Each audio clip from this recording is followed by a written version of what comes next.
Okay, welcome back from the coffee break, everybody. We'll now move from the Commission to the European Food Safety Authority, EFSA, and our next speaker, Yves van der Stede. Yves leads the animal welfare team and the biological hazards and animal health and welfare unit at EFSA. And he's going to talk about scientific opinions as a starting point for animal welfare legislation. And for your information, we're going to split Yves' talk into two. So there'll be opportunity for questions both after the first half of the talk and at the end. So I give the word over to you. Thank you and good morning from my side. Yes, it is a pleasure for EFSA to present here today on the last day of the presidency of Sweden to present the scientific opinions. My idea is to give you indeed a flavor of the outcomes of the scientific opinions that EFSA produced during, I would say, the last 2.5 years from requests from the European Commission. And I think my title is crucial. Scientific opinions as starting point for animal welfare legislation. You heard this morning the Commission talking about how they use our scientific opinions to come up with proposals for later legislation. My idea today is indeed to split a bit my presentation into what I would say, what EFSA does and what we don't do. I think it's important to state that as a start of my opinion. And then I would like to go with you into the workflow that EFSA uses to perform an animal welfare risk assessment, to try to explain what are the essential key elements for the animal welfare risk assessments and how EFSA approached the requests received by the Commission. In the second part, I would like to go a bit into the conclusions and recommendations that we provided for what I would call the farm to fork mandates that we received over the last 2 years. And at the end, I would certainly with you look to a bit into the future on how EFSA as an authority on risk assessment looks in the future on how we should do our risk assessments.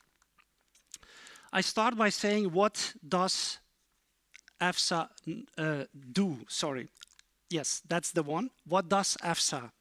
EFSA provides independent scientific advice and support EU risk managers and policymakers on food and feed safety. We provide independency, timely risk communication, and we promote scientific cooperation. These are 3 key activities that EFSA does. What we clearly do not do is to develop food safety policies and legislation. That's up to the Commission. We do not adopt regulations and authorize marketing and new products, and we do not enforce food safety legislation.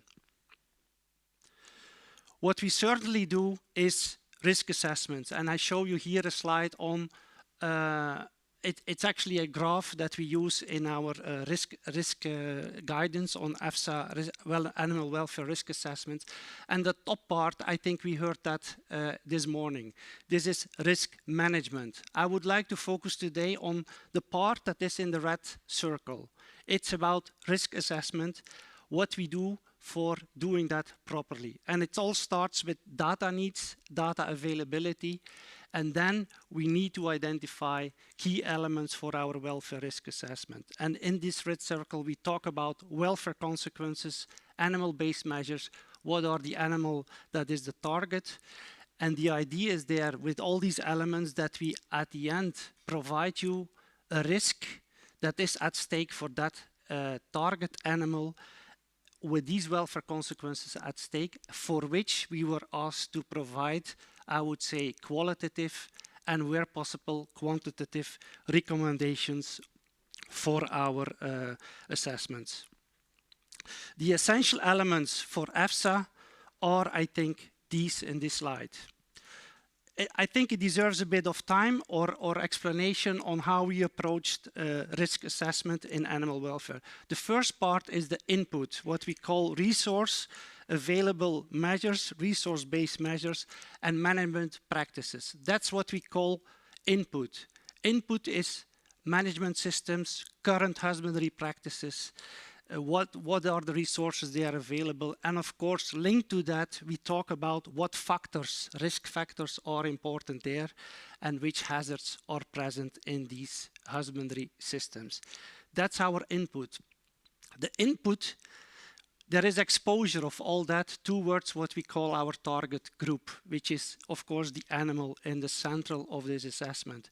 The animal is there, and we talk about animals. We have, of course, different breeds, different categories, different sex, ages, and so on. So it's a broad thing that we need to take into account for looking at exposure of these factors to these animals. And then, of course, the animals can cope. They can cope easily, they can cope difficultly, or they cannot cope at all with their current circumstances or the circumstances in which they live. They do or they don't cope with that, but it leads to an outcome, what the animal is saying us, and that's the response of the animal. And as is said this morning, we call that animal-based measures. So it's an indicator of the animal's welfare that is important for us to understand the assessment. And it's an important, I think, concept. We have already published this in 2012, but it's key for understanding how EFSA approaches the assessment. It starts with a husbandry practice. We identify welfare consequences, and based on that, we look at which welfare consequences do matter for the animals, which categories do matter there, and then we try to come up with recommendations that are actually targeting for these categories. And hopefully we can do that in a quantitative way, but where possible, we certainly do that in a qualitative way. An important thing is as well the question. And I think Lucy this morning presented the mandates. They call it a mandate, and it starts, of course, with the mandates. And as you know, the questions for EFSA, they might be very complex, complicated, and a lot. We have, in order to understand very well the question, we have framed what we call the problem formulation in 6 steps. It's about clarifying the question. It's about identifying the target population. It's, like I said, identifying the factors that are of concern for the animal welfare. And it's to identify the scenarios, the possible scenarios that can take place in each of these husbandry systems. At the end, we identify the welfare consequences that are at stake, and we try to build all with that a conceptual model that allows us to do the risk assessment. Important here is also the context. And I think I do not repeat this again. The mandates that we received in the last 2.5 years, the context is very clear. Green Deal, Farm to Fork, where there was an ambition of the Commission to update the legislation. I should not repeat that. That was the context. Another important context for all the mandates we got was the ICI initiative, so the End the Cage initiative, for which more than 1.4 million citizens showed their concern about keeping animals in cages, and more specifically the animals like calves, pigs, laying hens, and so on. So this was the context of the mandates that we received, and I think that's important also to frame our risk questions. So a risk question, as I said, this is a bit technical, but I think it's important. They can be factor-based. That means, for example, how does a potential management option compare with an existing one? What is the risk there of the welfare for the animals? That's a clear question where we look at the factor. A consequence-based question could, for example, be what is the welfare consequence of changing an existing management system towards another system? So we need to balance very well what is here the question, and we need to put that into a potential scenario for our risk assessment. So I just want to stress here, when we receive these mandates, we negotiate a lot with the Commission. What do you really want to do us? What do we need to do? And I can assure you these negotiations are long, cumbersome, but really important for us to understand what they want us to do for the risk assessment. An important point I didn't mention is, of course, the deadline of the mandate. So you have seen the list that we got. It was quite a lot of work to compile all these assessments within the 2.5 years. But the deadline is, of course, also a bit of a limiting factor, I would say. But I think it's an important aspect of the mandate. As I said, for welfare, mainly the questions are complex in the sense that we often talk about multiple inputs, like there are agents, hygiene factors, system factors, nutrition factors that may lead to one specific consequence, like, for example, mastitis. But very often we have systems where you have the multiple inputs, resources available, risk factors at the same time, leading to more than one welfare consequences, as I listed here in the slide, like mastitis, lameness, injuries, infertility, abnormal behavior. And all of these are important to consider, to assess, because they might be present at the same time for a certain husbandry system and for a certain animal that is at target and is at stake for the assessment. So we call that in general terms multifactorial issues. I should not explain to you that welfare is probably so complex that we often talk about multifactorial issues that we need to assess at the same time. A very simple infographic or graph, as you want, to show, what is a target population. I think I listed here, or you see here, the main species for which we have produced scientific opinions over the last 2 years. But within each of these icons, there is a whole debate about, for example, laying hens. What do we talk about? We have also the pullets, we have the day-old chickens, and for animals you can talk, for calves you can talk about weaned calves, newborn calves. So there is a whole broad subcategories within each target animal. So we need to also consider that. I just explained for transport, you see a truck. We also have assessed ship transport, roll-on, roll-off transport. So to have the target population defined, well defined, I would say, is extremely important. What are we talking about? And it depends. So the conditions are different for pregnant animals than for an animal that is on a truck, than for an animal that is in a stable or outside. So this is a bit the context where problems comes in for target population. What is here key and what should we assess? This scheme is an important one, and it's a scheme we used for ducks, geese, and quail opinion. And it actually started with listing up the welfare consequences that were considered as relevant. Restriction of movement, bone lesions, soft tissue and integument damage, locomotory disorders. We call that the welfare consequences that were at stake for these animals. And as I said, these welfare consequences are measured by animal-based measures. Given these welfare consequences, we need to identify on the husbandry system the relevant hazards that are leading to these welfare consequences, and we can prioritize these hazards. So the elicitation of the prevalence of these hazards or factors within husbandry systems is crucial. The relevance of these welfare consequences is then later on used to assess the different husbandry systems in the relevance of the welfare consequences. So you see here a connection from welfare consequences to factors, and that leads to a kind of assessment of husbandry practices or husbandry systems. An important point is duration and intensity are two, I would say, factors that are depending on duration and intensity of a welfare consequence that is actually making the final risk of the welfare consequences. So in other ways, the Commission may also ask, starting from the current husbandry systems, what are the welfare consequences you have identified in your assessment?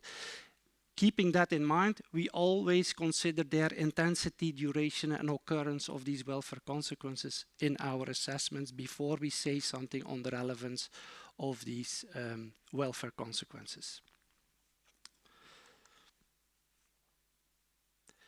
I think this is an important slide, at least for me, and to state again that in our assessment, the starting point of each assessment was the animal. We start with the animal in the center of the assessment. So the key thing is we look at their needs and we look at their welfare.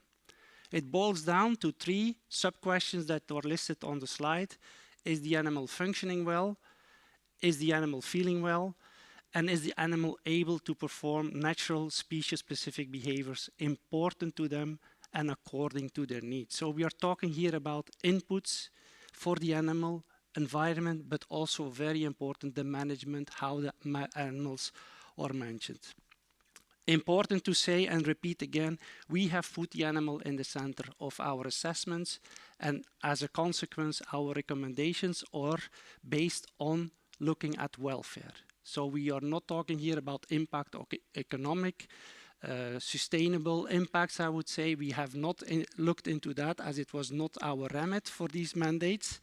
And I think also repeated by this morning by Lucy and colleagues that this is an impact assessment done later on and should of course play a role in what we have provided as recommendations. But we looked at the welfare.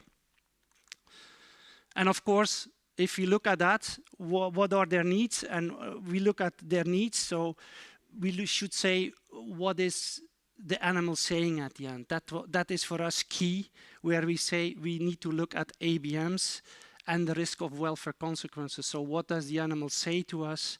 Is there a good nutrition? Is there a good physical environment for the animals? Is there a good health?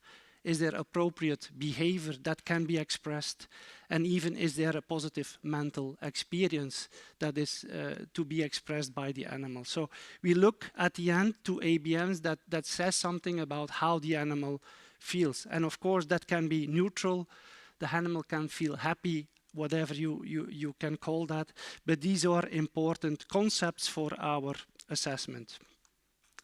A few words on animal-based measures, because we talk about it, indicators, it's also called indicators. We use mainly animal-based measures, but they can be direct and indirect. Just to give an example, observations of measures from animals made during an animal welfare assessment can be direct. So you look directly at the animal to their behavior. A body condition score is an example of an ABM that can be collected at farm or even at slaughterhouse.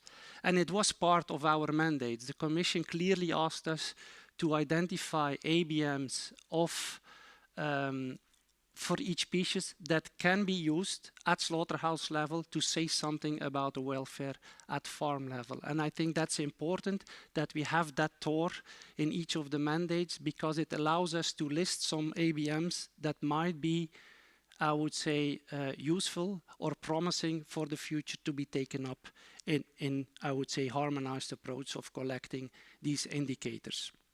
And of course, the slaughterhouse is an important point, because you have there a system in place where you would be able to measure that if, of course, the resources are there available, but that was the context. Indirectly, you can, of course, also look at ABMs. For example, there are many indicators also in relation to production or to animal health that are very useful to be collected and used indirectly to measure animal welfare. One example is, and that comes always back, is mortality rates or abattoir condemnations. There are records of that, sometimes difficult to access or to be shared with whoever, but I think it's a crucial point, and we should take advantage in the future of these collected data to say something about welfare in animals in general. Yes, right, ABMs, and there you go. It's very easy to put this on a slide, what ABMs should do, and they should speak for themselves. I read loud what is on the slide, but I think it's important. ABMs should be accurately measured and indicate something on the welfare of the animal. They should have a low variability, and they should be easily be repeated by different people, but also should be consistent with the same people measuring it day by day. They should not be affected by external factors which are not related to animal welfare, And of course, they should be feasible. Feasible can be translated in time and cost. So there is always a cost of measuring something, doing an effort for that, and the time you need to put into that. And I think an important one as well is they should be measured representing the reality, meaning time and place is important. You should take the ABM at the moment it measures, and if needed, you need to repeat it, and that comes with a cost. So if you think you need to measure your ABM to say something truly about the welfare, it might be you need to repeat it frequently, and that comes with time and cost. So in general, ABMs should be valid and robust. They should be fit for purpose, and I can guarantee it is a challenge to identify these ABMs. So it's not an easy task, although we may sometimes believe that there are a lot of indicators, but to find really the validated one and to have systems that are able to be, that have shown a system where you have these validated ABMs in place is tricky. This slide is shortly, this comes out of our EFSA guidance from 2012, where at the end, the end point for us is, I would say, the risk for a given scenario. And a scenario is, of course, you put an animal on a truck and you measure welfare consequences along that stage. That's a scenario where you can think of what are the conditions of that transport.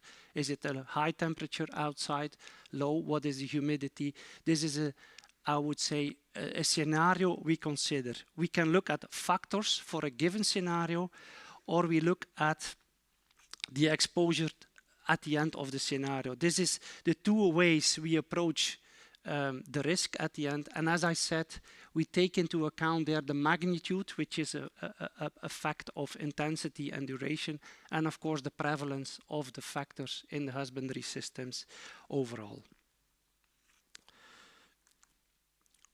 The tools, and I think this is an important slide. What tools do we have available in EFSA to do our risk assessments? First of all, we do literature review extensively, intensively. We look, of course, at our previous EFSA opinions and our reports. We have the opportunity to collect data via questionnaires that we also have sent out to umbrella organizations. And of course, we have our networks where we are very grateful to have you as member states in our network, for which we can reach out to collect eventually data.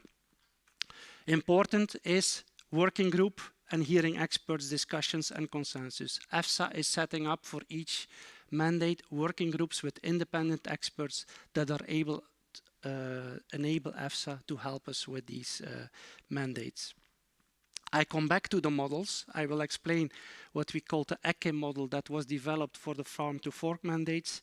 And we have also developed a behavior space model.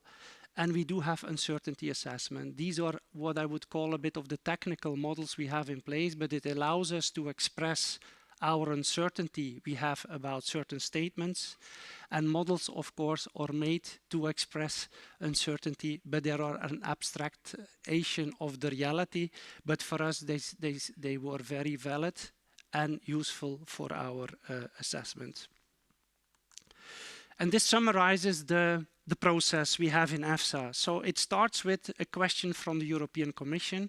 We can also, of course, receive questions from the Parliament or from member states, or even EFSA staff can also ask a question which we find relevant to be tackled in Europe. But for the farm to fork, honestly, the European Commission was overwhelming us in 2020 with quite a lot of mandates. So what I talk here about later on in this presentation is about these requests from the European Commission, the mandates that Lucy showed this morning.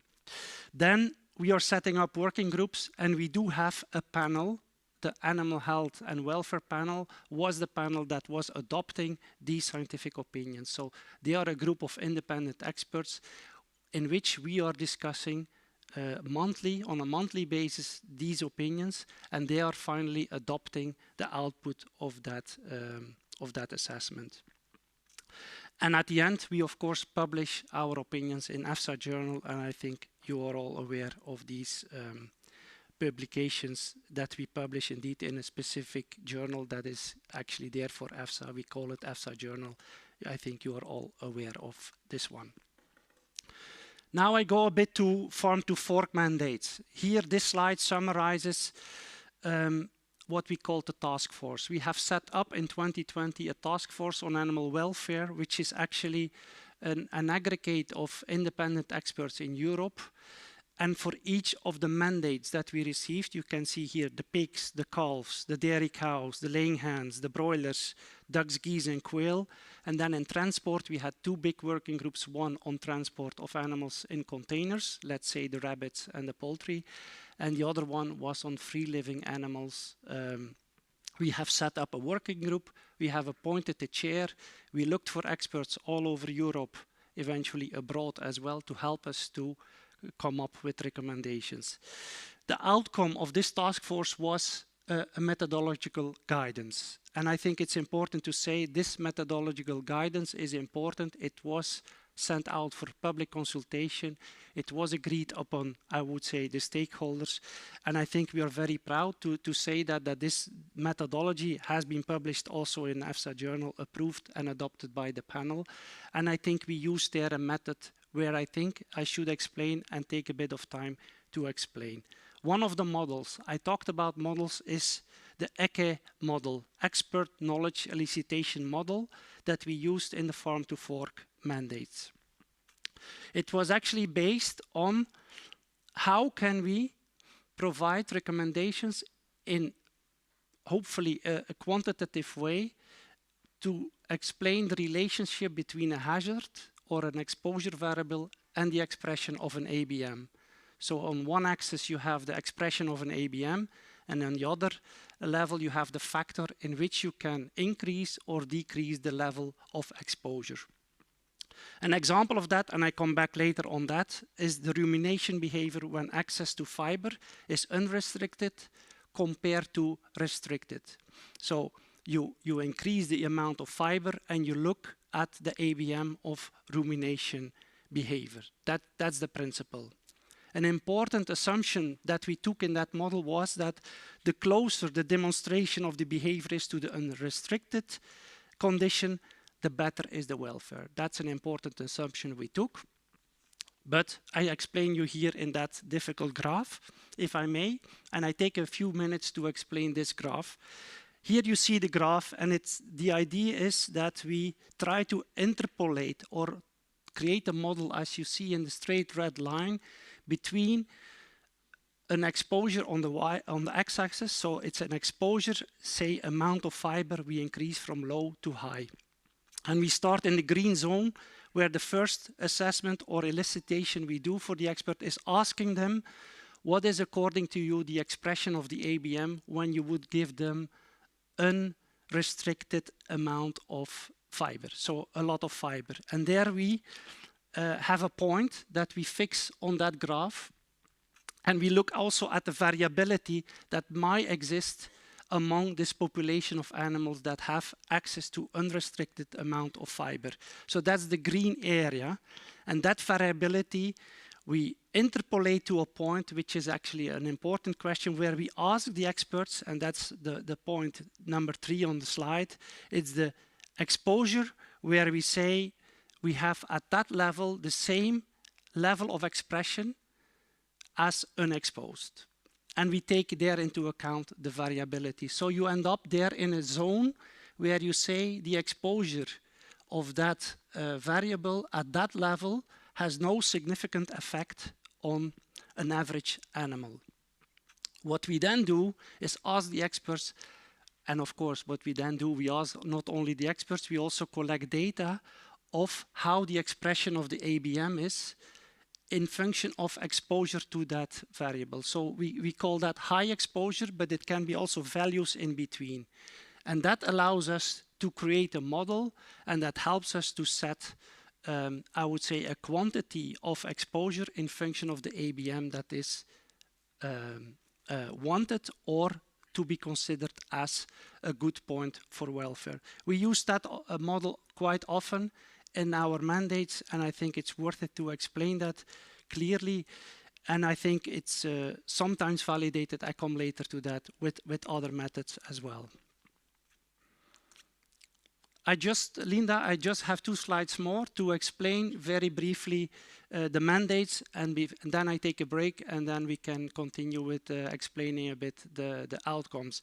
This slide summarizes what we got from the Commission in July 2020, end of July 2020, with our what we call TORS, terms of reference, the questions. The questions were: describe the current husbandry systems, describe the welfare consequences, define in a quantitative way the animal-based measures, identify the hazards that lead to the welfare consequences, and provide then recommendations to mitigate or to prevent these welfare consequences. These are the general terms of references that we did, or questions that we did for each of the mandates.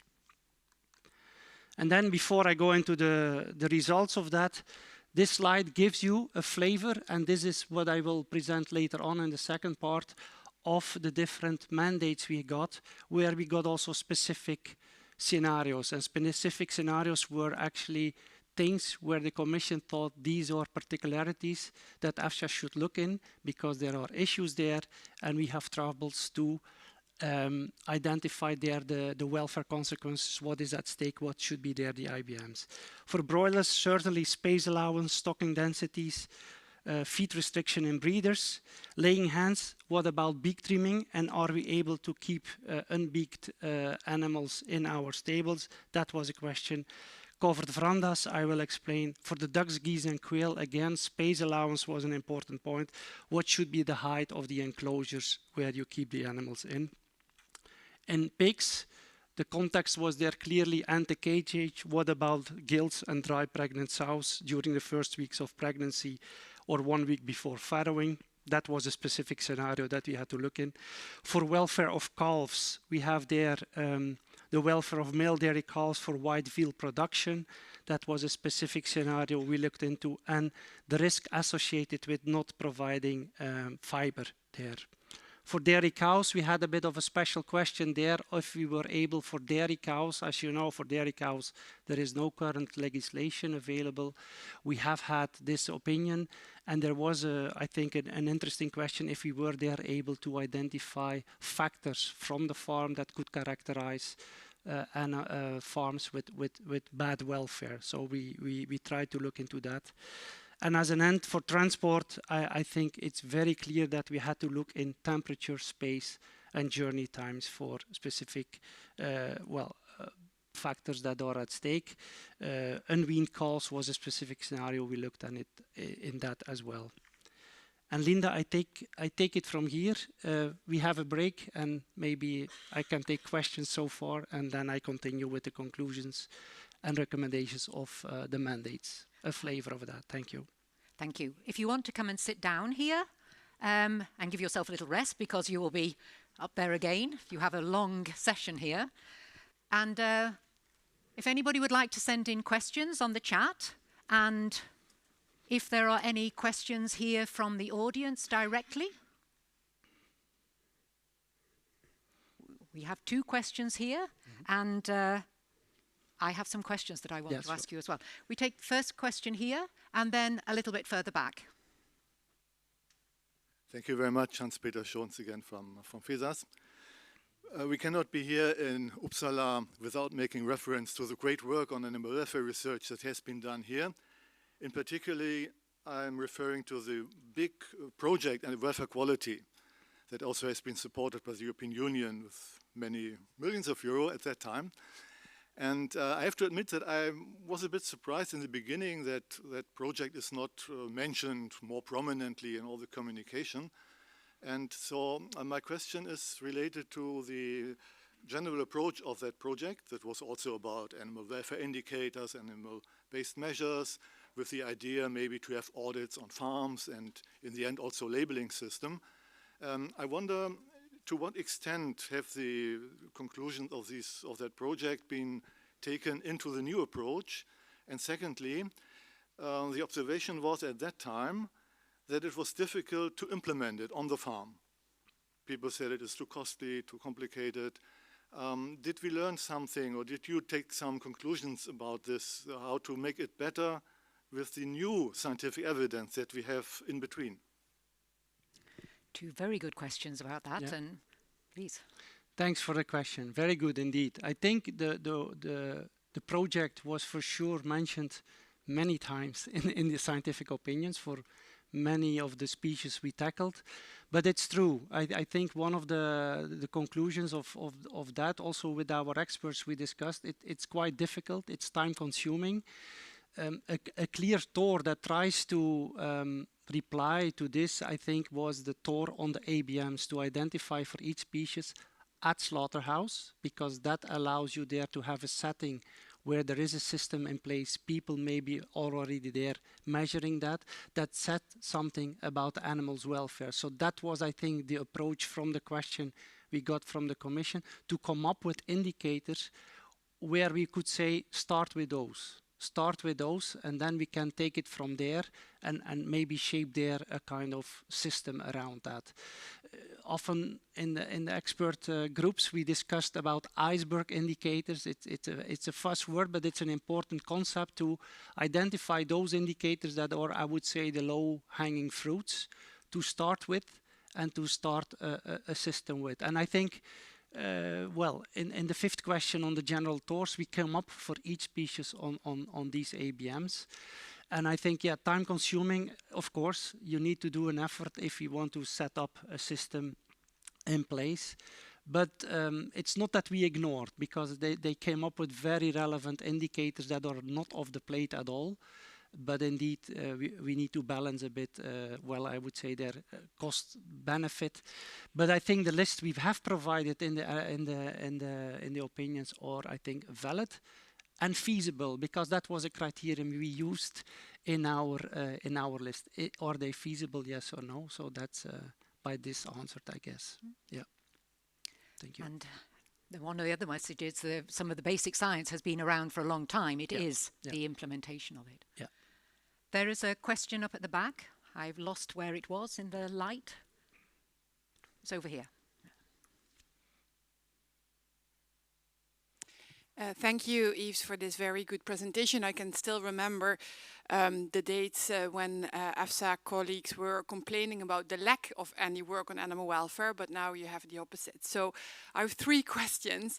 Firstly, in some of the risk assessments opinions, you have concluded that there's a lack of data, for example, on the bonding between calves and cows in the early stages. For example, also on quails and verandas. So how do you deal with that when there is a lack of data? Do you also advise on future research, and do you also mobilize the scientific community on that? Then the second question is about the definition of welfare, and you alluded to that in your presentation, but I also wonder how you look at the shift from the 5 freedoms to the 5 domains, if that is a concept you are using in your assessment, to also acknowledge, of course, that very important positive mental state of animals and how to then also substantiate and underpin that. And my last question is more practical one. You are mainly referring to the risk assessments, to the opinions, but there are also other tools EFSA is using to assist the Commission with more faster scientific advice. Can you elaborate a bit on that? Thank you so much. Do you remember the 3 questions? Yeah, I try to remember. Thank you. Thanks for the questions. I start with the first one on data gaps and lack of data. Yes, of course, we often mention lack of data. I think we will repeat that for sure again. Yes, we do have lack of data. I thought I mentioned possibilities we have for sure is call for data. We have done that for transport. We have reached out to, at the beginning of that opinion, towards the stakeholders, provide us with some temperature data that are at stake that we can use for. That's a solution. We also have reached out to, I would say, partner organizations, also industry, with questionnaires. For example, for the ducks, geese and quail, we developed questionnaires where we clearly had questions on breeders, how is that working. So we had there a very good collaboration. So there is lack of data. We try to fill that in with the tools we have available, with the time we have available. And I think I showed clearly, and I think we should not underestimate the power of experts, having the best experts around the table in EFSA, and to do these models, because they are forced there to come out of their comfort zone. But it's not guessing. We are really structuring this ECE. We try to frame them in the concept as I tried to explain, and we come there to a kind of consensus. And I think that's also an important tool, I think, to fill in data gaps when you are actually asked to come up with a quantity or a number. So I think it's a good solution. Of course, we would like to have seen that validated by studies, reports, and whatsoever. So yes, we do always ask in our opinions for the things where we believe that there's more research needed. They are clearly listed at the end that EFSA recommends research in that. And EFSA is the first one to reach out, and I come back later in my presentation on that, to reach out to do that, to set up these studies, because I think they're crucial to collect in fact basic stuff. So I hope that answers your first question. The second question, I think, was about definition. The definition of welfare, indeed, from the freedom of towards the domains. I think the sub-questions I said from starting point, their needs and their welfare, I think I listed more or less there the 5 domains. Yes, and I think we included as well, for example, in calves, that we looked at positive behavior. Cow-calf bond is one, where we looked at play behavior in an assessment to estimate what's the space of a calf needed when you don't need to cage it anymore in an individual cage. So that was an ABM that we put in to look at positive behavior. Also percentage of walking in broilers. We use that also as an ABM for our expert elicitation. So I think that's, yes, I think it's a good evolution, where we not only look at avoiding the negative welfare consequences, but also looking at the positive, at the positive side. And I can already tell that EFSA is reaching out in a project that will be launched soon to have more insights in that, because I think it's a very important point where the science is a bit, I would say, lacking, but we are very interested in integrating that in our risk assessments and the update of that. And the third question was about, I think, the implementation. The implementation of practical. The practical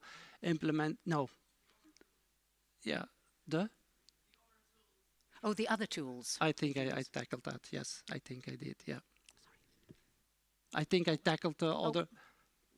Did you mention the other tools? Could you maybe just reword that? Sure. If you wait for repeat, please. Sorry. Microphone Sorry. again. Thank you, Yves. No, my last question was about other tools and risk assessments to produce faster scientific advice. And if I may sneak in one follow-up question to your first answer, sorry. But in some areas, you come to certain conclusions, such as on cow-calves bonding, but you also acknowledge that, you know, the data is still lacking. So, and that future research is needed. If such data becomes available, will you automatically update your opinions? Thank you. Thank you. I start with the tools before I forget again. No, we have indeed possibilities in EFSA to come up with, I would say, faster. I think we were pretty fast in all the work we delivered on time for the opinions, but of course it takes time to do a proper assessment. The tools we have in EFSA available for doing quicker replies or statements by the panel. And Article 31, as we call it, Article 31 is the technical support we can give to the Commission. So the opinions are Article 29. It's a bit technical, but this can be fast. But the requirement there is that it needs to be a very targeted question, because we cannot go broad. And I believe that the opinions we received in 20 were very broad, and it deserves the time we need, and I think it was quite quick. So statements we can do, Article 31, and the follow-up questions, yes. Updating of our recommendations, I think it's a momentum also to say that what we have here now in our risk assessments, that it should not stay there again for the coming 20 years. So updates are of course important, and when scientific evidence comes in and we need to review, I think yes, we should do. of course, in what is there the question at stake. So if there is a need for re-evaluating, reassessment on certain aspects, we certainly should do so. Yes, I think that's a mechanism we have in place. There is need. Often it is requested by the Commission to update a previous scientific opinion of EFSA. So that's a system we have in place, yes. Okay, thank you very much for giving this presentation now about the methodologies. I think it's important that we don't just jump into the results. I have some questions here, but I think I'm actually going to ask you to go back and continue on with the talk, and the question that I have here and the question that's come up now, we'll take them at the end, so we have time to hear the second part of the presentation. Thank you, Linda, and thanks for the question. So yes, some conclusions, and I think you have seen many presentations already. I will not tell new stuff. I think I have occasions, or EFSA has occasions to present the full opinions. I will give you a bit of a flavor of outcomes, recommendations, conclusions of important issues for which we think it's worth it to mention here in this meeting. The first one is about broiler chickens and the impact of stocking density on chickens' welfare. And this slide gives you the 6 welfare consequences that were considered by the panel as very relevant, where limited space allowance results in restriction of movement, resting problems, inability to perform comfort behavior and to perform exploratory and foraging behavior. It also leads to soft tissue lesions and integument damage and locomotory disorders. I think it's quite a list, but I think it's important. They are very relevant welfare consequences that these animals are facing due to the fact that they are stocked a bit too much on each other. And as I said, this ECI I explained in the first section, this is an example of how we approached that problem. And I just give here the summary of 2 ABMs that we assessed in that broiler opinion. One was on FDP score and one was on the percentage of walking. And on the left side, you see the results by our experts in the elicitation, where you clearly see in the orange line gives you the median, where you see at low stocking densities a very low score. And it was assumed or elicited by the experts that stocking density between 10 and 15 has more or less the same FDP score as when you would not restrict your animals in space, or where the score should be around 0. And you see, of course, the score goes up when you stock them more and more densely, up to 35, which is more or less the situation where they are in commercial settings. I just stress here, for the 2 graphs, you will see also a big variation, which is expressing the uncertainty we do in these elicitations. We are not hiding that. I think it's important. What I think you can also see here is that a reduction of the current stocking densities by half would already reduce quite a lot of FDP, according to this graph, but also the percentage of walking would improve with more or less of 40%. This is just to describe. As I said before, for stocking density, we also developed a space model. And I take a few minutes to explain what we mean with the behavioral space model. In the broiler opinion, we looked at 9 behaviors that we believe are essential for the animals to express: standing, sitting, resting, walking, foraging, dust bathing, preening, wing and leg stretching, wing flapping, and drinking and eating. Some of these activities we call that stationary. So of course they need to stand and sit and eat and drink, that's clear. But some activities are a bit more, I would say, comfort behaviors, like wing and leg stretching, wing flapping, or behaviors that the animals should be able to express. For that, we developed a model taking into account 2 things. First of all, the behavior itself and the space that is needed for the animal to perform that behavior. And this is expressed by the yellow central circle. And around that, we defined an inter-individual space that is actually there to have a comfort behavior in enabling another animal. So we defined that as circle, and this is the amount of space that we thought an animal needs with conspecifics next to each other. And with that model, we actually filled up this table with these circles, and we said, how do we end up at the end per square meter? How many animals can we put in there? That is a bit the theory behind it.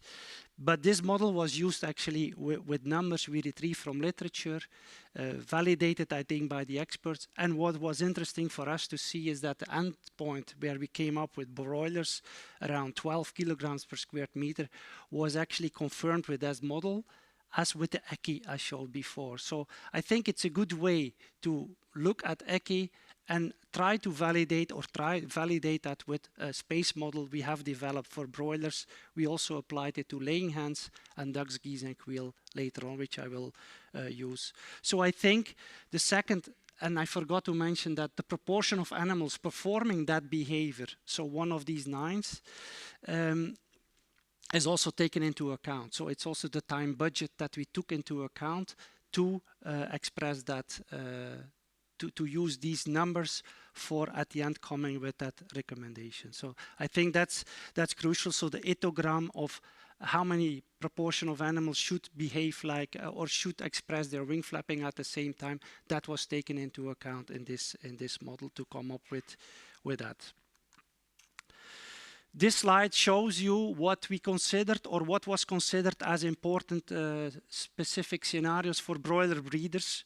One of the issues there is the individual cages in which broiler breeders are kept, and they do that with a purpose, of course. They do that to identify individual traits, but often these cages are individual cages and they are not allowed there to scratch or to explore. And the recommendation from the BIOHAW panel was clearly to try to avoid these cages as they lead to serious welfare consequences, such as the list I put on the left side of the slide. So inability to perform comfort behavior, isolation stress, resting problems, restriction of movement, and also handling stress.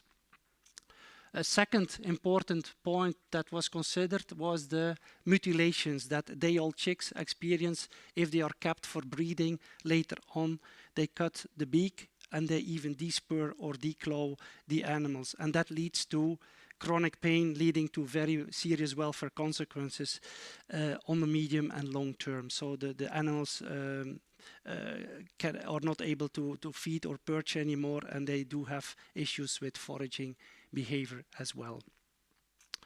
A third and important point was the practice of feed restriction that is applied for broiler breeders. Of course, they do that also with a purpose, but here the opinion clearly identified solutions, alternatives, possibilities, where I think also breeding companies has a benefit, and they do that. So we propose there ways to relax feed restriction. We could there come up with possibilities to increase the time feeding, allowing them to explore a bit more the time to eat, that they are a bit distracted from their current environment, adapting the feed intake individually, reducing the appetite. That's also a solution. We skip a day programs, a qualitative design in feed was important, and I think genetic selection, where you could think of, and I think there are a lot of efforts ongoing there to select for example, slow growing and to breeds where you don't need to apply that feed restriction as it is currently done. Laying hens, one of the difficult specific scenario and issues that were asked by the Commission to tackle is about injurious packing. And you all know that in laying hens, injurious packing leads to soft tissue lesions and damage of the skin, and it leads to group stress. And of course, they beak trim that to avoid more severe lesions. But the issue is, of course, the injurious packing to prevent that. So that's why beak trimming is applied, but it leads certainly to soft tissue lesions and integument damage for the bird itself. We clearly identified the method preferred. It's the infrared beak trimming rather than the hot blade trimming. That should be for sure avoided. And of course, the whole question is risk associated to to the fact if we should not beak trim bird worsen, of course, the situation. Injurious pecking occurs several levels of all types in housing systems, and there is a great variation in the prevalence between the flocks. But we believe, and it's described in the mandate, that free cage systems with elevated structures providing substrate, packing blocks and enrichment, and also genetic strategies here to eventually breed for lines with blunt beaks, that's a possibility to consider as well in the future and is mentioned as solutions for the future. An important one as well, we recommend covered verandas. The question is, what is a covered veranda? I think you see a clear example of what could be a covered veranda. It's of course a roofed place where the animals are able to see outside. There is a net, of course, to protect them against other predators and eventually diseases coming out from outside. But it allows them to feel air, to scratch and explore and walk a bit better. It's a place adherent to the current barn. And I think a covered veranda is recommended to facilitate the performance of the behavioral needs, and it provides opportunities for foraging and exploring. And I think we recommended very clearly the details about the pop holes and the length and the height of that, but I think it's in general clear that we need to give these animals the opportunities to express these behaviors. For ducks, geese and quail, I think one of the difficulties we had there is to collect the data, but we were there able to collect data on the space that would animals support to perform behavioral needs. And for the ducks, geese and the quail, we actually classify the behaviors into 3 classes. What we call the stationary behaviors, it's about sitting and standing. The dynamic behaviors are those that allow locomotion, foraging and exploring. And then the comfort behaviors, it includes therefore the waterfowl like ducks and geese. It allows there to including bathing behaviors. So the presence of water and their ability to have fully dipped into water is important there. The 4 scenarios that were proposed by in the opinion were actually on the different possibilities to express these behaviors. So the scenario 1 is to have only the stationary behaviors. The second scenario were the dynamic and all other comfort behaviors, including the locomotory, foraging and exploring behaviors. And the scenario 3 were actually all of them considering also functional areas. The 4th scenario was actually a hypothetical scenario where the panel considered them not relevant, but it was actually to express them all at the same time. But the panel at the end selected scenario 2 and 3. So allowing the ducks, geese and quail to perform dynamic behavior with other comfort behaviors and all of them with functional areas. And I'm not going into detail for scenario 2. We identify here the space allowance per bird that is needed for the 4 species that were at stake. I'm not reading them aloud here, but the opinion came up with really the space that was provided for this. The same for scenario 2, which is the space, extra space to exhibit complete water bathing for ducks, mule ducks and Muscovy ducks and the domestic geese, where you see the extra space that is needed in case they want to fully explore water bathing. And of course for the Japanese quail, what was considered there as an important behavior was the dust bathing to provide their permanent, I would say, material to be able to dust bath and the space required for that. About the height of ducks, geese and quail, what is the height of an enclosure that is needed there to prevent the welfare consequences for these animals that were identified in the opinion. And the height, of course, you see here the examples that were given, the directions to allow the animals to perform their behaviors, just as wing flapping, for example, is an important one. And of course, for the Japanese quail, you see there that the height is a bit higher for them because they need to allow to make small jumps and eventually perform escape behaviors as well. We find it also relevant to say that in the opinion we recommended as well that it should be possible to inspect the animal, so that the height should also take into account that a human being can enter the enclosure in order to inspect the animals. Let's go to pigs. For pigs, I think an important outcome of the pig opinion was that the panel recommends to group sows at the time of weaning. And you know, in the context of the end of the cage age, stalls and crates are used to contain dry gills and sows. So stalls are used mainly to keep the animals after farrowing for a couple of weeks into these stalls in order to prevent reproduction problems. But the panel is clearly that you can only mitigate the welfare consequences seen during that period in the cow to eliminate these stalls, and that by using good mixing, good home pen design and a good layout and feeding, you have and a good general management, of course, that you can avoid the use of stalls. The same for crates. Crating is done a bit before farrowing and for the period after farrowing in order to not crush the piglets when they are born and so on. We are clearly saying there that by giving enough space that we should go towards pen housing for sows in case the space is good enough. And what does it mean, space is good enough?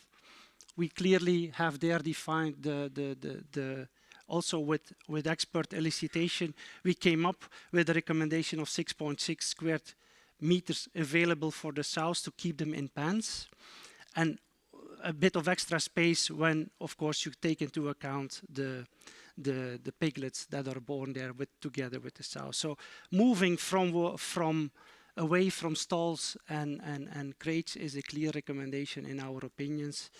And that was, well, the questions related to the space there were difficult ones, very tough discussions on that, but we believe that this is the output we can foresee. Once the piglets are born, of course, you have the issues of tail biting. I would have said tail docking. So tail docking is a multifactorial problem where pigs are indeed tail docked to prevent tail biting. What we clearly say that it is important that sows and piglets are motivated to explore in enrichment material if it is provided. If it's not available, it will redirect their explorative behavior towards the wrong things, I would say, which is pen fixtures, or material, or even their conspecifics, and then it results into tail biting. So when piglets are provided with enrichment material in the farrowing pen, which is then of course of the good size, it will for sure lead to a better adaptation of the pig towards the weaning period, and it will reduce certainly the risk for tail biting at the end. For the finishing pigs, I think it's an important table from the opinion where we discussed long, I can say very long, on what does it mean sufficient space. We were there discussing sufficient for what. Should it be sufficient to lay down? Should it be sufficient to lay down with all the limbs stretched out to reduce the risk of tail biting? And the opinion foresees here, I would say, the space allowance that we foresee for each of, I would say, a reduction in tail biting. So the literature that we find was actually aimed, or described in the opinion, was aimed to look at a relative improvement of tail biting when you would increase the space, with, of course, the reference, the current legislation as it is now, 0.65. You can read all the details there, but I think this was an important approach to allow to see where the benefit or the gain can be obtained. So this was the kind of retrieval of data that we collected there for I would say finishing pigs to at least provide evidence there for reduced tail biting. This model I showed before, it's just to say that we use this to come up with the recommendation on calves. As you know, veal calf production, welfare consequence is inability to chew and ruminate, gastroenteric disorders. And that's of course due to the standard diet these calves get for white veal production, mainly based on milk and a limited amount of fiber. So the ECE model resulted in a recommendation of an ingestion of average 1 kilogram of dry material per day for calves to show the full extension of rumination. So the rumination was here the ABM put in the model, and the amount of fiber was on the axis increased or decreased. And there we asked, what expression of ABM do you expect there to see? This allows us to quantify the number we should give for the calves on average. We also have a graph that takes into account the age of these calves, where you can see that progressively you should give more, but the outcome on average was 1 kilogram. An important thing is that we also looked for calves into, I would say, the major hazards for the calves in the production of veal calf is clearly low space, hard floors, poor diet. And for the two systems that we evaluated in the opinion, you have on the left side the individual pens, where the animals are kept from 3 weeks of age until 6 to 8 weeks, and then later on they go to the large groups. We clearly said that welfare issues identified for these individual pens are isolation stress, movement restriction, a lot of resting problems, inability to play, and there you have a positive ABM there in that list, and an inability to explore and forage. For the large groups, when you keep these calves in large group later on, you clearly see rumination problems, resting problems, group stress, respiratory issues, and inability to explore and forage. To end up for calves, we recommend a pen, a design with functional areas, forage in long form, and racks, plus an access to lay out and an access to outdoor. So the little door you see there on the left is, of course, the way out to outdoor. And on the right, you see a summary of the recommendations on calves, where mainly we put stress on a comfortable bedding for the calves, enough space, and avoid individual housing. As an alternative, we say that we should keep the animals in small groups, stable groups, where there is no stress. And the amount of fiber to be provided from 2 weeks onwards is a recommendation that matters, I think, for the calf welfare. This is one of the last opinions we did. Well, it was the last opinion that we published in May this year. It was on dairy cows. As I said, for dairy cows, there was no current legislation. The questions from the Commission there were clearly on 5 welfare consequences that we need to assess for dairy cows. Here are 2 on the slides: locomotory disorders and restriction of movement, resting problems. You do see here the recommendations for locomotory disorders. I just pick on one, which I think is very clear and nice. The second one, to provide soft, deformal laying surface for the cows. I think it's clear. When the cows goes out, the tracks for the pasture should be clean and should be able, hopefully free without stones or debris. Cubicle systems was an important husbandry systems identified in cows. It's actually the most prevalent one in the European Union. For the restriction of movement, we clearly said that permanent tethering of cows should not be performed anymore. So that should be avoided, tie stalls. And then for the cubicles itself, a total indoor area of 9 square meters should be provided. And we clearly said that there should be 1 cubicle per cow in the stable. A deep bedding, the specificities are mentioned, the details are there as well on how a bedding should be organized. Other 3 welfare consequences we considered was mastitis, inability to perform comfort behavior, and metabolic disorders. You see here the recommendations, like for mastitis. I think it's a serious problem in all husbandry systems identified in Europe, and we didn't see any difference for one or the other husbandry system, so the mastitis is all over. In order to prevent or mitigate that, there should be a specific plan to control mastitis, and of course it should be routinely be monitored, and you can do that by ABMs that are available, like individual cell count, somatic cell count, and also clinical incident rates of clinical mastitis. Comfort behavior, I take the example of the recommendation on brushes.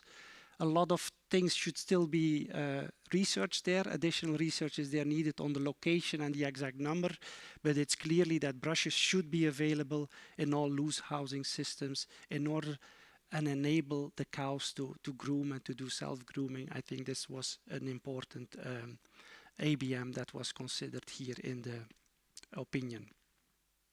Metabolic disorders, a very important welfare consequence. You all know ketosis, hypocalcemia, acidosis, or things that happens after calving, and preventive strategies should be there in place to prevent metabolic disorders.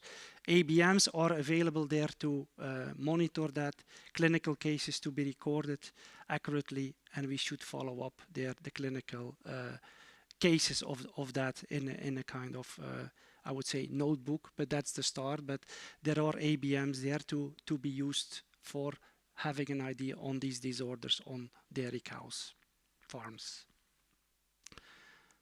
I end with transport. It's not intentionally I end with, because I think we made quite a lot of mandates or opinions on transport, and there the challenge was huge. The key parameters, as I said already, are temperature, space, time. So for temperature, in the assessment we took the advantage to define an upper critical temperature above which we said there should not be transported above that, otherwise the animals cope with heat stress. That was the approach we took. For space, it's clear that how much space an animal needs on a truck, on a ship, is an important parameter.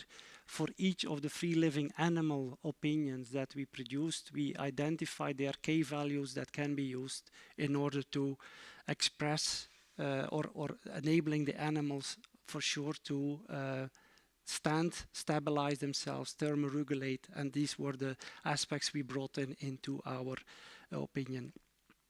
A very difficult one was time related to journey time. I can only say everybody agrees that transport should be limited as much as possible, or the journey time should be as short as possible.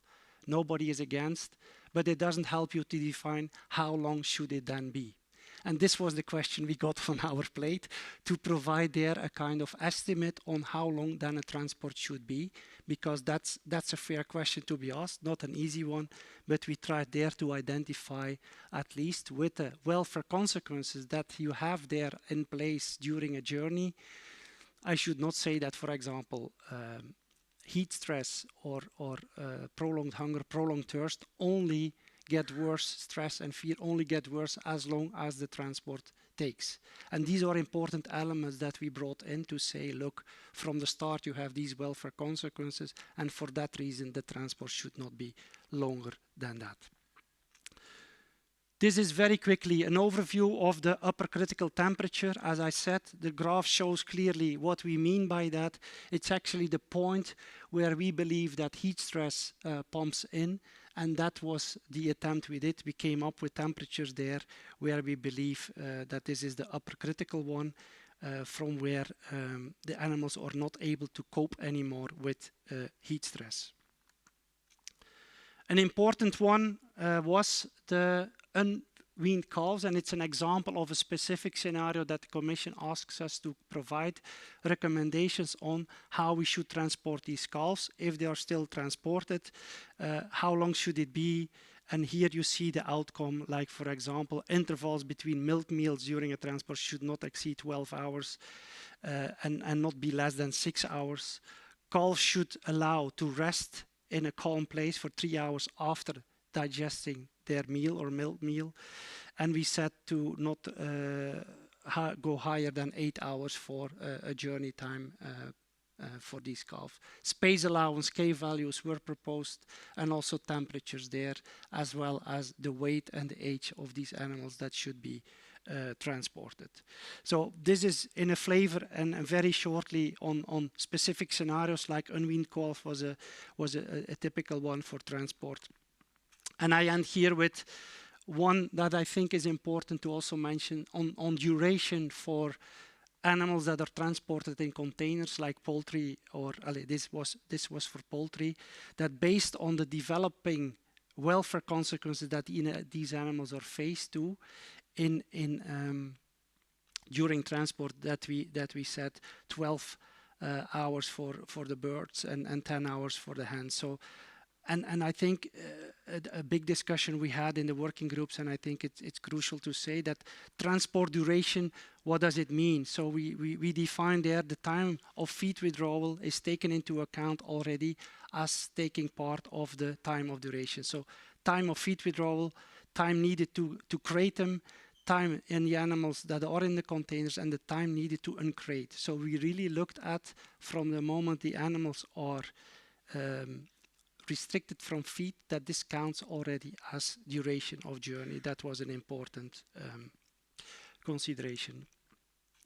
By that, I hope I give a bit of a flavor. I think I got 1 hour and a half. I'm not sure. I think I'm more or less on time, but it's a flavor. I think the opinions, what I try to summarize here is, I guess, more than 3,000 pages, but it is, at least I tried, but I think it gives a good overview. You can read all the details in the scientific opinions on EFSA's website, but it allows me also to look a bit forward, and I think it was touched upon already by Lucy on the upcoming mandates, but also what EFSA aims for the future, what we can do, I would say, better or even do more. And I think within EFSA we also developed for ourselves a roadmap for action that goes beyond 23, of course, where we have the belief that we should develop methodologies for animal welfare in a quantitative way. So indeed, data, lack of data, fill in the gaps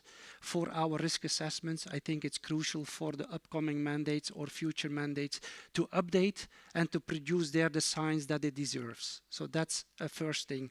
A second thing is indeed setting up a data collection framework for animal welfare for food producing animals during production. So on-farm welfare, we should monitor it. EFSA believes they should be in the center to collect these data from the European Union. We have systems in place. We do have data collections for many other, I would say, domains in EFSA for which we do collect data, and where we share reports as update with all of you. And this is just to say that the overarching goal for EFSA is there to ensure that we are prepared for future requests of the European Commission, of the Parliament, but also from the Member States in case that is needed. And as Lucy highlighted, I think, yes, which are the future requests to be received by EFSA? You have here the pictures, the list is clear. Indeed, very soon we will have something on cats and dogs, which will be a quick update of the requests we got in relation to breeding, housing, and also mutilations of dogs and cats. This is ongoing.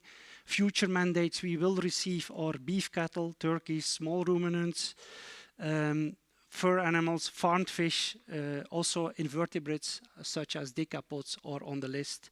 But I think important ones are for sure the ones we expect for this year are beef cattle and turkeys. And we will try to apply the same methodologies as I try to explain here.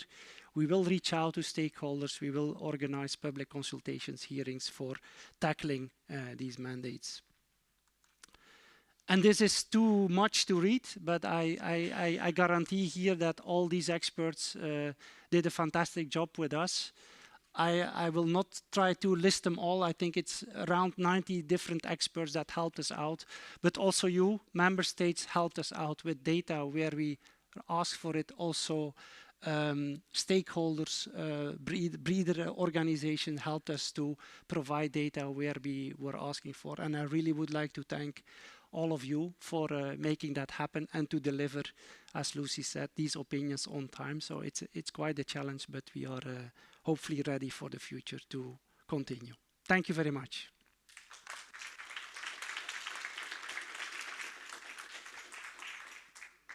Thank you very much. You said you'd try and give an overview. I think you succeeded in giving an excellent overview here to all the different work and the mandates. And if anybody was in doubt, I think it just shows how busy EFSA has been in these last years. Yes.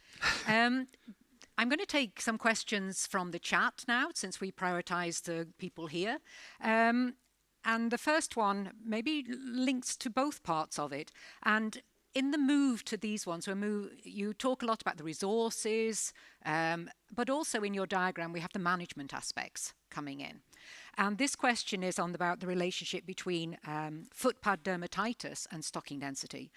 And it's saying that the relationship here, the correlation between stocking density and foot pad and foot health, but these other factors like ventilation, feed quality, management, these are all management things. How much is EFSA able to include these management aspects in? And this question here now about that it's not only the stocking density that's influencing, for example, foot pad dermatitis, but these other things. Yeah, it's a good question and a fair question, and I think it's true. Management is crucial. During the discussions we had on selecting this FDP was because that one was available, and it has clearly also been shown that stocking density plays a part of it, but not the only part. But I think this was taken into account in the discussions we had. So we clearly see that in industry, people are able to manage at high stocking density to deliver their broilers with low foot pad dermatitis. The opposite actually is also true, that you still have a lot of farms where you see a lot of foot pad dermatitis with high stocking density. So that's the concept, and I understand it's both things. Management is extremely important, but I think any other way, the behaviors that we put into the space model, as I explained, are also crucial. So we should also look, or with that stocking densities, are these animals able to express these behaviors that we defined in the space behavioral model. So yes, of course, management, that is difficult to, I would say, well, control. You can control, but I think it's good management practices, and I think all the good management practices should be shared among farmers, among stakeholders, and to raise awareness of what is there at stake. One of the factors, Linda, you know very well, litter. It seems so banal. Litter is crucial for broilers, I think, and you see in many stables that it's still not going well, but in other, of course, with the good ventilation, the good feeding, and the good structures, that it's doable. Yes, for sure. Yeah. Okay. Are there any questions here in the audience? Yes. We can have a question. Sorry, I should have warned you that you were going to get some exercise going down there. And then after Adam, there is a question. Thank you very much for very huge work and very nice and effective presentation. I have two questions, a short question and one comment. Could you, on scientific data, answer what the destination of animal welfare standards should be? This is one question. Second one is, does animal welfare standard or livestock production is compared to animal welfare in wild animals? And my comment is, we are looking for a picture of animal welfare standards in slaughterhouses, but we are not looking at impact of feed production and diets, which has an impact to animal welfare and animal health. But as said Socrates, our food should be our medicine, and our medicine should be our food. And prevent is better than cure. Thank you. Okay, thank you. I pick up on that last one, for sure. Prevention is better than cure, and I clearly believe that in our opinions we are talking about even preventing welfare consequences rather than to mitigate them. It's sometimes better to do. About the feed and the food the animals take in, I think it's of course crucial, but it was a bit outside the remit of to look into feed and the effects of that. I can assure you that the feed-up colleagues in EFSA do receive more and more applications in which they are claiming for animal welfare issues because of feed additives or feed that is given. So it's evolving, and that's, I think, an important evolution there, where we need to look into how we can assess that in our applications that the people receive. Your question on the welfare standards, I believe it's not up to EFSA to say what should be the standards on the long term. I do believe there is always a balance between cost and benefit. The opinion foresee, I believe, options for policymakers to make their decisions where to go to, and to see what is the impact of making that decision for space and what you can expect. This is what we try to do in our opinions, but it's not up to us to say what should be there, the final standards. And your question related to referring to wild, I think your question arises from the model I explained, where the first question is to the unexposed situation. I would say this is not considered to be what happens in the wild natural behavior. It was to frame the experts in a context where they believe what is the expression an animal should have when you unrestrict them. But that does not mean that it's completely wild or taken from the sky. So I am not sure if that answers your question, but we were not there looking at how an animal, because we talk about domesticated animals do cope with certain situations. That's clear. So the context for that exercise was in that framework, not how they think animals live in the wild. That was not the first assessment or elicitation question. Thank you. Okay, then we have a question up at the back. Yes, my name is Stephanie Guillain. I work for Yoga for Animals, and it's a more general question, so more in relation with the first part. You know, younger animals, they are learning how to express themselves, and I was a bit wondering, how do you take that into account when you look at animal-based indicators, when you're looking at welfare issues related to younger animals, in the opinions? You mean the jargon, or? No. I mean that younger animals, they are learning how to express their behavior, so sometimes maybe there is a different implication in terms of the animal welfare, the animal-based indicator. You might have to adapt them a bit to take that into consideration when you look at those indicators to reflect them in an opinion. Yeah. So it's about the rearing of animals, I think. Yeah, I think there are aspects, certain scenarios that we took into account on the age of the animals, calves.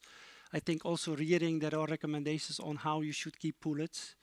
For example, so we are not only looking there at the final stage, but there are clearly scenarios in which we do recommendations on how you should keep them during rearing, what are there the ABMs, and what is there at stake for welfare consequences. But I think it's important. This is the complex thing of welfare, where each stage is an important thing. We focused on, I would say, the scenarios we had already at stake, but I do feel there are, for some species, we looked into, I would say, the evolution and how animals can cope with that, and specific age-dependent ABMs are looked at. Of course, at the end of slaughterhouse, you look there at indicators that we can rely back to the farm. That was the question at stake, but for on-farm welfare indicators, you should clearly distinguish the age and the category you're talking about. Yes, yeah, thank you. I see there were other questions here, and I had a few more questions on the site, but I'm afraid we have to stop now. So I'd really want to give you a round of applause again for this very impressive overview.